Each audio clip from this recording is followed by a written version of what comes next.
आपली संस्कृती, आपले संस्कार सदा राहू दे आपल्या सोबत. भारताच्या महान ग्रंथांचे आणि काव्यांचे संपूर्ण संकलन. सबस्क्राईब करा तिलक.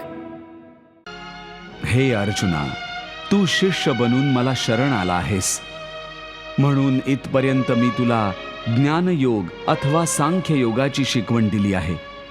आता मी तुला कर्मयोगाच्या संदर्भात तो गूढ विधी सांगणार आहे, ज्या योगे तू कर्म करत राहून सुद्धा कर्माच्या बंधनातून मुक्त राहशील. सुख दुःखे समे कृत्वा लाभा लाभौ जया जयौ ततो युद्धाय युजस्व नैवं पापम अवाप्स्यसि. अशा प्रकारे सुख दुःख, लाभ हानी, जय पराजय अथवा हार जीत सुद्धा एक समान समजून केवळ याच करता युद्ध कर, कारण या क्षणी युद्ध करणं तुझं कर्तव्य आहे. आणि जर या मानसिकतेने याला तुझा धर्म समजून युद्ध करशील तर त्याचं तुला पातक देखील लागणार नाही.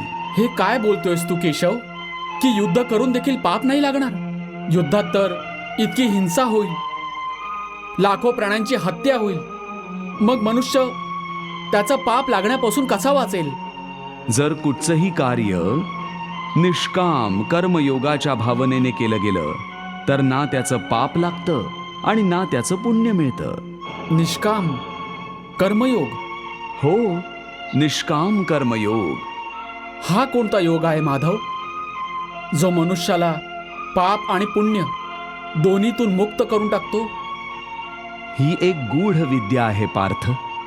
जो हिचं रहस्य समजून घेतो तो या जगात राहत असताना देखील, जगातील सर्व कर्म करत असताना देखील कर्मफळाच्या बंधनातून मुक्त राहतो. हे काहीतरी विलक्षणच सांगतोयस तू केशव. माझी बुद्धी अजूनपर्यंत यास ग्रहण नाही करू शकली.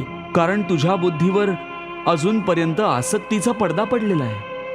आणि जो निष्काम कर्मयोग मी सांगतो आहे त्याचा पायाच मुळी निरासक्त भावनेवर आधारलेला आहे. हे अर्जुना, हा निरासक्त योग समजून घेशील तर तुला जीवनात संपूर्ण शांती प्राप्त होईल. हे माधव, या योगाची साधना कशी करतात? या योगाचे नियम काय आहेत? त्याच्या साधनेकरता काही हजार वर्षांच्या तपश्चर्येची आवश्यकता नाही. त्याची साधना तर एका क्षणातच होऊन जाते. एका क्षणातच? हो, एका क्षणातच. ज्या क्षणाला प्राणी त्याच्या मनाची मानसिकता बदलून टाकतो तोच क्षण. परंतु हे केशव, कुणीही मनुष्य एका क्षणातच आसक्ती कशी काय सोडू शकतो? जेव्हा तो कर्म करतो तेव्हा त्याच्या फळाची आसक्ती तर त्याच्या कर्माचा एक भागच असतो, ज्याच्या अंतर्गत फळ मिळण्याच्या इच्छेनेच तो कर्म करत असतो.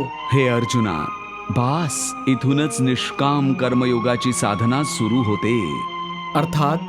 अर्थात तू म्हणालास की प्राणी फळ मिळवण्याच्या इच्छेनेच कर्म करतो, परंतु निष्काम कर्मयोग हे शिकवतं की फळ मिळवण्याच्या इच्छेने नाही, तर आपलं कर्तव्य पूर्ण करण्यासाठी, आपल्या धर्माचं पालन करण्यासाठी कर्म करा. फळावर आस्था ठेवून कर्म करू नका, कारण फळ मिळणं तुमच्या हातात नाही. तुमच्या अधिकारात केवळ कर्म करणंच आहे. कर्मण्येवाधिकारस्ते मा फलेषु कदाचन मा कर्म फल हेतु भूर्मा ते संगोस्तव कर्मणी. हे पार्था, तू कर्म करू शकतोस, कर्म करण्याचा संकल्प करू शकतोस, परंतु त्याचं फळ मिळणं तुझ्या हातात नाहीये.